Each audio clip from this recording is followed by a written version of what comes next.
semuanya. Kenalkan kami dari kelompok 1. Kami dari kelompok 1 Hukum Perbankan kelas C tahun 2022. Nah, di kesempatan kali ini kita bakal ngobrol-ngobrol nih mengenai bank digital yang saat ini tengah ramai diperbincangkan dan juga ramai dipromosikan utamanya di sosial media. Nah, mungkin sebelum kita ngobrol-ngobrol, kita kenalan dulu kali ya. Mulai dari aku sendiri, namaku Alif Rizky Ramadan. Aku merupakan mahasiswa Fakultas Hukum UNS angkatan 2020. Aku Aili Latifa Yunani dari Fakultas Hukum Angkatan 2020, NIM E002023. Oke, dan aku sendiri Aldania Lesma Prasetya dengan NIM E00230 dari Angkatan 2020 juga. Oke, tadi NIM-ku kelewat ya. NIM-ku E002033. Mungkin aku mau nanya-nanya dikit, kira-kira Aili sama Alda udah tahu belum sih? Atau mungkin pernah pakai bank digital nggak kira-kira?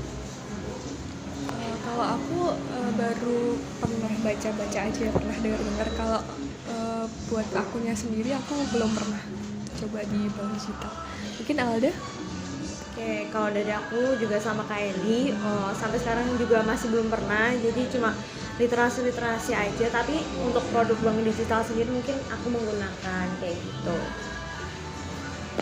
Oke, berarti kalau Eli sama Alda masih cuma tahu-tahu doang ya.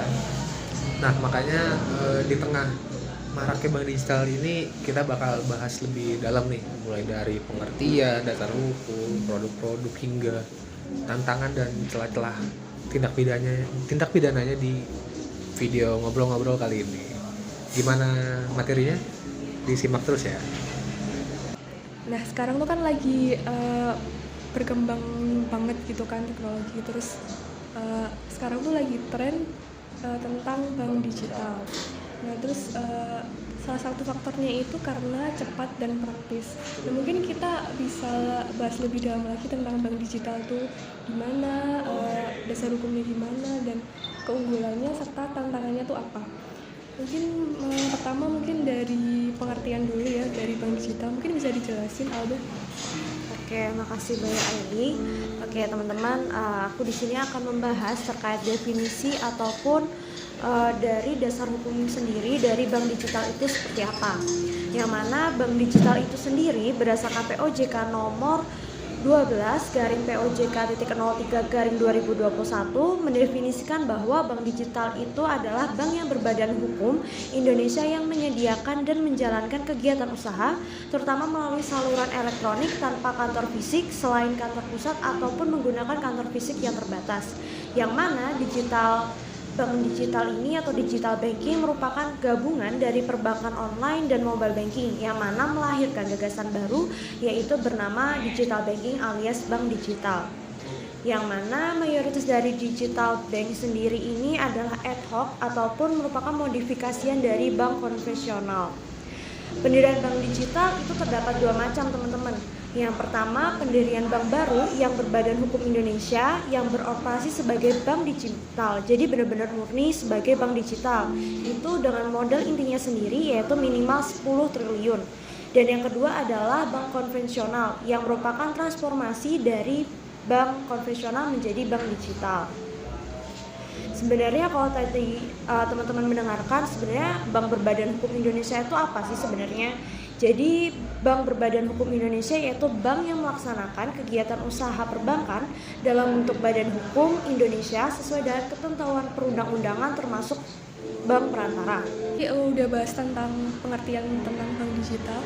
Mungkin selanjutnya bisa dijelasin soal dasar hukumnya tuh gimana, aturan-aturan kalau di Indonesia tuh bank digital gimana? Oke, dasar hukumnya sendiri untuk bank digital itu terdapat di Peraturan Otoritas Jasa Keuangan, teman-teman. Jadi itu terutama berada di bab 4 Peraturan Otoritas Jasa Keuangan Republik Indonesia nomor 12/POJK.03/2021 tentang bank umum. Nah, tadi kan udah dijelasin kalau bank digital diatur dalam POJK nomor 12 tahun 2021. Nah, terus kemudian tadi juga nyinggung soal bank BHI. Nah, mungkin bisa dijelasin syarat Bank BHI yang beroperasi sebagai bank digital itu, ya menurut POJK tuh syarat-syaratnya tuh gimana? Bisa dijelasin?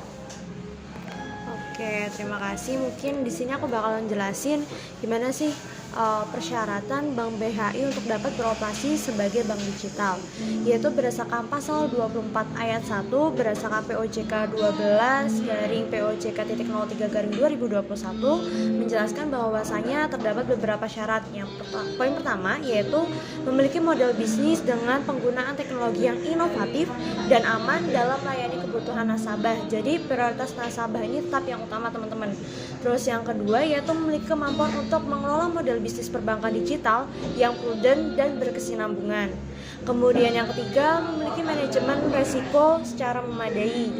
Terus kemudian yang keempat, dilanjutkan dengan memenuhi aspek tata kelola termasuk pemenuhan direksi yang mempunyai kompetensi di bidang teknologi informasi dan juga kompetensi lain sesuai dengan ketentuan yang sudah diatur dalam OJK mengenai penilaian kemampuan dan kepatutan bagi pihak utama lembaga jasa keuangan itu sendiri. Kemudian yang kelima yaitu menjalankan perlindungan terhadap keamanan data nasabah.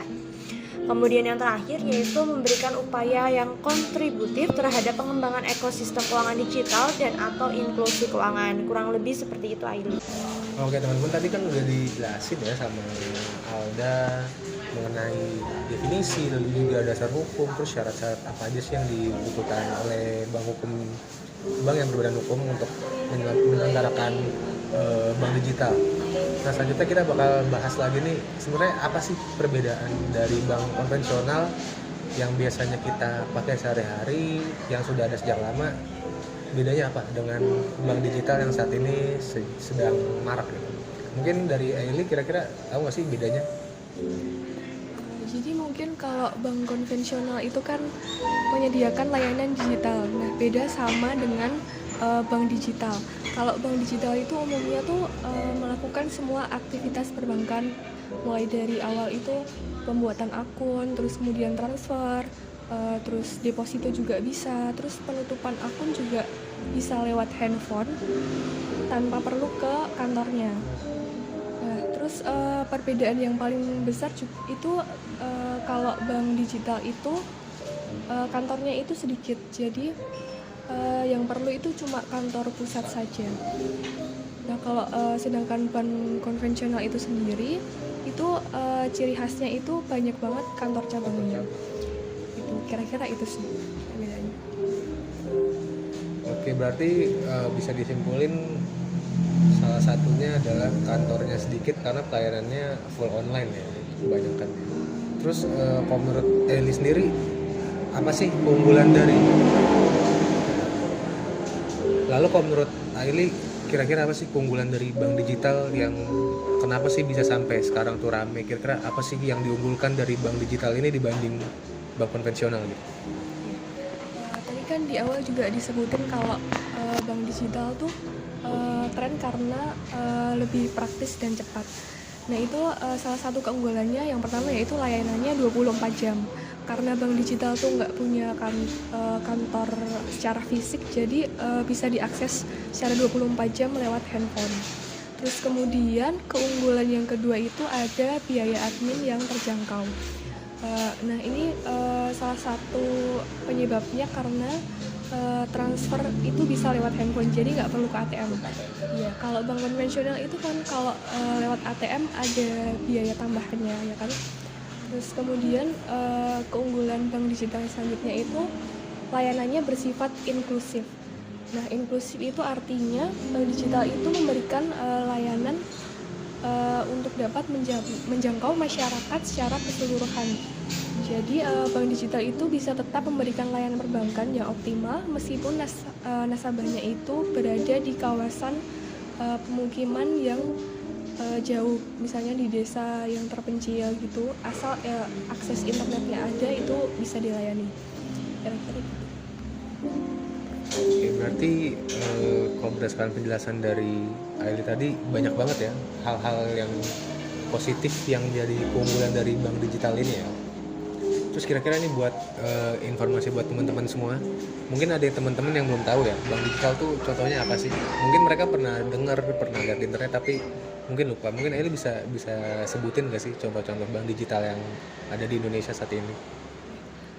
Contohnya misalnya itu ada pertama ada Genius, ada Blue dari BCA, terus kemudian ada Line Bank, ada Cbank, ada TMRW atau Tomorrow, kemudian ada Elo Bank, ada Neobank, dan masih banyak lagi sih sebenarnya.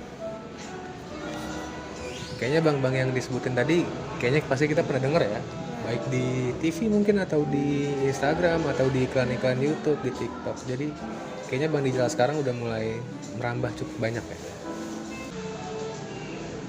Oke teman-teman, selanjutnya kita lanjut pembahasan yang selanjutnya nih. Dengan digital banking yang semua transaksinya melalui elektronik, sedangkan serba-serbi teknologi, baik transaksi ataupun administrasi pendaftaran untuk membuat akun sendiri pun sudah melalui digital banking ini. Nah tentunya pasti nggak mungkin jauh dari kendala ataupun tantangan yang kita hadapi dari penggunaan digital banking ini. Nah di sini akan dibahas lebih lanjut mengenai tantangan atau mungkin ada munculnya tindak pidana baru dari adanya digital banking ini, yang mana untuk membahas sesi ini akan dibawakan oleh Mas Alif. Silahkan Mas Alif. Oke, makasih Alda. Iya bener banget, kalau kita ngomongin segala hal yang berhubungan dengan internet, kemudahan bertransaksi, pasti nggak jauh-jauh juga ya dari celah-celah keamanan atau celah-celah tindak pidana. Apalagi di dunia perbankan nih, kalau tadi udah dijelasin kan, mulai dari registrasi pun kita bisa online ya. Maka di situ pun tentu ada celah-celah yang ditakutkan menjadi potensi tindak pidana. Yang pertama mungkin menurutku dari perlindungan data pribadi ya. Karena kalau kita lihat kasus-kasus belakangan ini tuh sering banget kayak ada kebocoran data pribadi, bahkan sampai data kependudukan dan catatan sipil pun bisa bocor.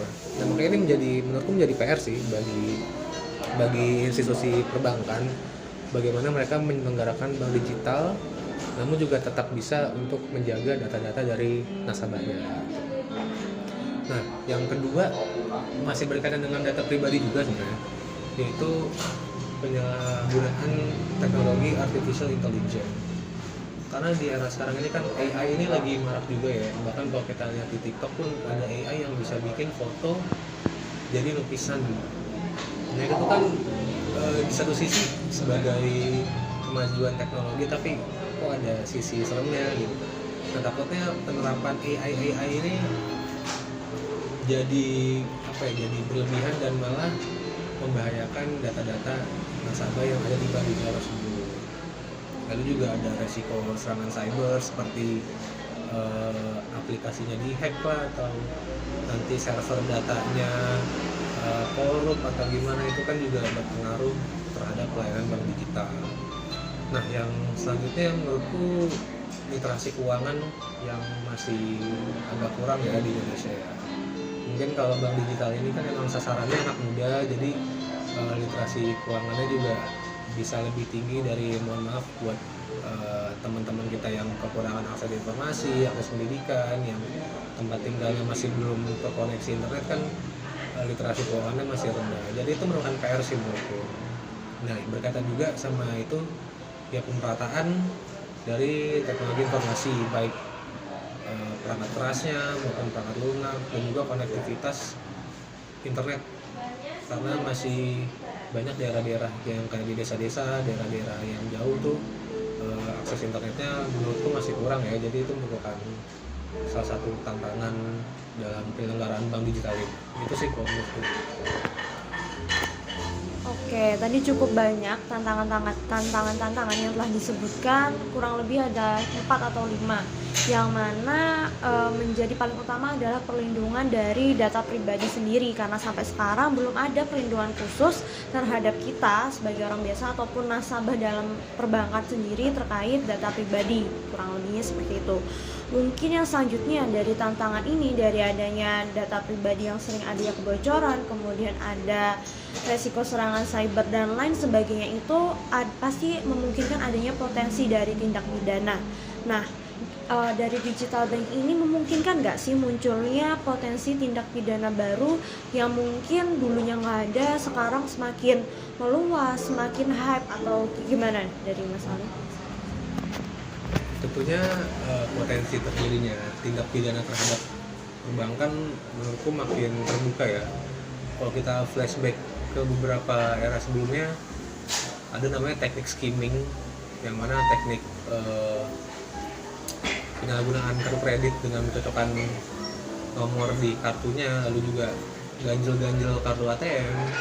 Tapi kalau di era sekarang menurutku bakal lebih out of the box lagi, bahkan cara-cara yang sebelumnya kita nggak ketahui bisa menjadi sebuah tindak pidana pun itu terjadi. Makanya menurutku ini penting banget untuk pengaturan baik di Undang-Undang Pelindungan Data Pribadi yang udah disahkan.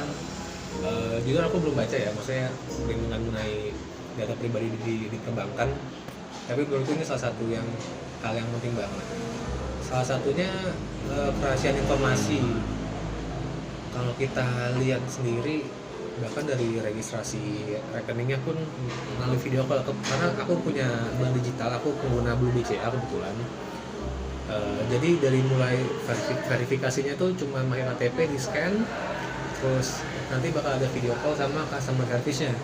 Nah menurutku di satu sisi itu bisa disalahgunakan ya bagi oknum-oknum yang ingin menggunakan fasilitas perbankan guna melakukan tindak kejahatan. Makanya pihak perbankan pun harus melakukan verifikasi yang sangat ketat. Mungkin bisa mencocokkan NIK-nya ke database pendudukan dan catatan sipil, lalu juga benar-benar melakukan seleksi yang ketat dalam pembukaan rekening. Itu salah satunya mengenai lagi-lagi data pribadi.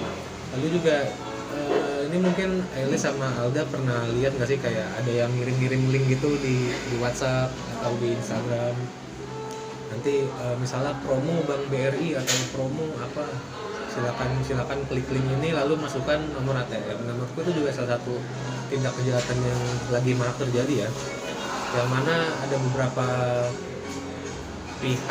beberapa warga Indonesia yang masih percaya dengan hal-hal promo-promo yang dengan link-link tersebut, yang mana ujung-ujungnya akun banknya malah disalahgunakan. Itu sih menurutku yang menjadi salah satu potensi tindak pidana yang mengerikan juga gitu.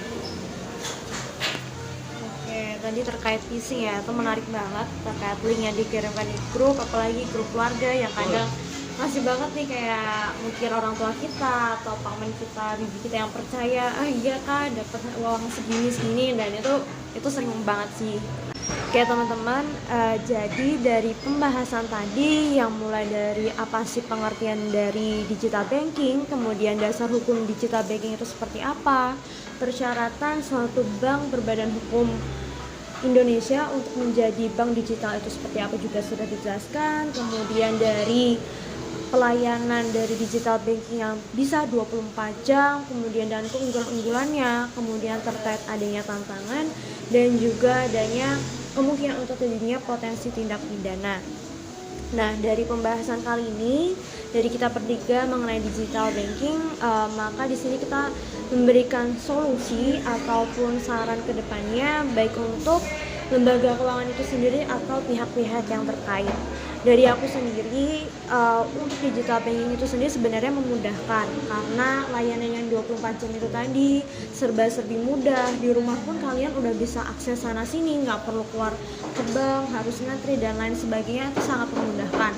Tetapi dari yang kita lihat, literasi dari teman-teman yang masih kurang, kayak maunya serba instan, langsung install dan main tapi nggak tahu teknisnya seperti apa. Nah itu mungkin dari pihak bank atau lembaga terkait itu bisa lebih mengedukasi atau mensosialisasikan terkait digital banking itu seperti apa gitu, dan resikonya seperti apa tuh juga perlu dijelaskan ya menurutku. Jadi orang-orang tuh tahu kalau nanti akibatnya bakal ada ini itu, jadi nggak langsung main dia daftar, dia ini, dia ngikutin gitu. Walaupun yang pasti dia membuat akun itu pasti udah percaya, bank ini terpercaya, tapi kita nggak ada yang tahu karena tadi udah dijelaskan sama teman-teman juga bahwasanya banyak tantangan ataupun oknum-oknum jahat yang mengincar data pribadi kita kayak gitu. Itu mungkin yang pertama dari aku terkait sosialisasi dan literasi yang ditambahkan oleh para pengguna dan pengelola keuangan itu sendiri.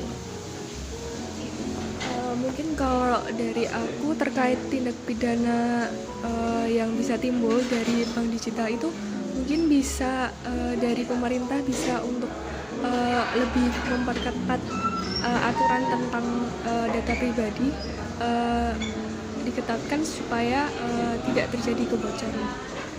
Kalau dari aku itu aja. Mungkin dari aku. Oke, kalau dari aku juga kurang lebih sama sih kayak sama Alda, perlu ada aturan yang ketat dan juga peningkatan literasi keuangan. Dan menurutku peningkatan literasi keuangan ini juga penting banget sih ya. Tidak hanya mungkin bisa diajarkan mulai dari level-level SMA atau SMP, karena menurutku sewaktu dulu aku sekolah sih agak kurang ya pengajaran mengenai literasi keuangan tuh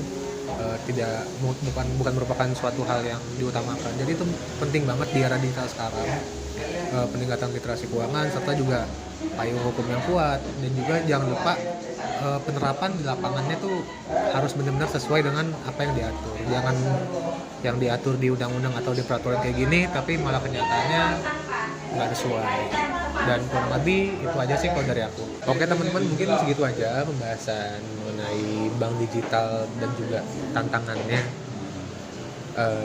Semoga bisa bermanfaat ya bagi teman-teman semua yang menonton, dan juga kita bisa memanfaatkan teknologi salah satunya yang bank digital ini dengan bijak dan sebaik mungkin. Kurang lebihnya mohon maaf, kami dari kelompok 1 pamit. Dadah.